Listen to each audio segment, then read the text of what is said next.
CV তৈরি করবেন ভাবছেন, কিন্তু কিভাবে? চলুন আজকে আমরা মাইক্রোসফট ওয়ার্ড ব্যবহার করে খুব সহজে একটি প্রফেশনাল সিভি তৈরি করা শিখব। সেজন্য আমি আমার ওয়ার্ড ওপেন করে নিচ্ছি। প্রথমেই আমরা জানবো সিভি তৈরি করার আগে যে তথ্যগুলো আমাকে প্রস্তুত করে রাখতে হবে। আমি এখানে লিস্ট আকারে তথ্যগুলো লিখে রেখেছি।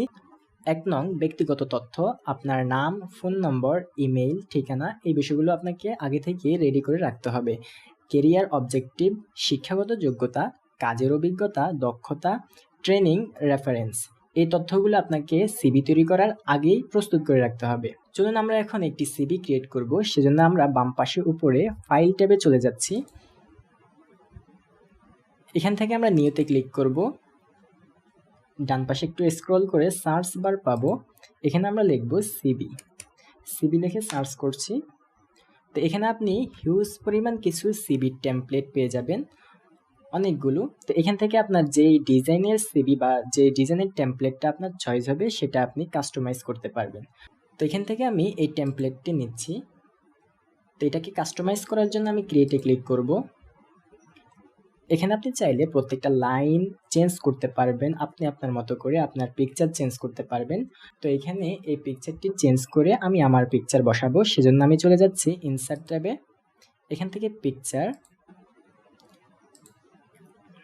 একটি পিকচার আমি দিয়ে নিচ্ছি। ইনসার্ট,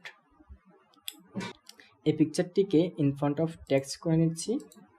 তো এখান থেকে আমি ড্র্যাগ করে আগের পিকচারটির উপরে সেট করে দেব। দেন এখন আমি আমার নামটি বসাবো।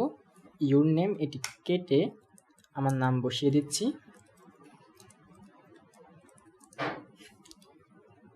নাম বসানো হয়ে গেলে এখানে অ্যাড্রেস, চাইলে আপনারা অ্যাড্রেস দিতে পারেন। আর যদি অ্যাড্রেস নিচের দিকে দিতে চান তাহলে আপনি এটিকে রিমুভ করে দিতে পারবেন।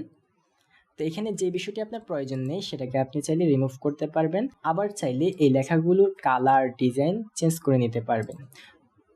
তো নিচে যে বিষয়গুলো আমরা দেখছি, objective, experience, education, communication, leadership, reference, এই বিষয়গুলো আপনি আপনার তথ্যের আলোকে আগে যে তথ্যগুলো রেডি করে রেখেছেন সেখান থেকে আপনি এখানে কাস্টমাইজ করে প্রত্যেকটা বিষয় খুব সুন্দরভাবে বসিয়ে দিবেন। তো যারা ইংলিশ পারে না তাদের জন্য চিন্তা নেই, আপনারা বাংলাতে লিখে সেটাকে ইংলিশে ট্রান্সলেট করে খুব সহজে এখানে বসিয়ে দিবেন। তো সব কিছু বসানো হয়ে গেলে আপনার একটি সুন্দর সিভি কিন্তু কমপ্লিট হয়ে গেল।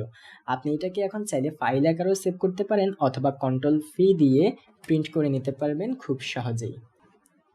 তো আজকের ভিডিওটি এতটুকুই। যারা ইউটিউব থেকে দেখছি সাবস্ক্রাইব করে দেবো এবং ফেসবুক থেকে দেখে থাকলে ফলো দিয়ে সাথে থাকবো, লাইক, কমেন্ট এবং শেয়ার করে দেবো।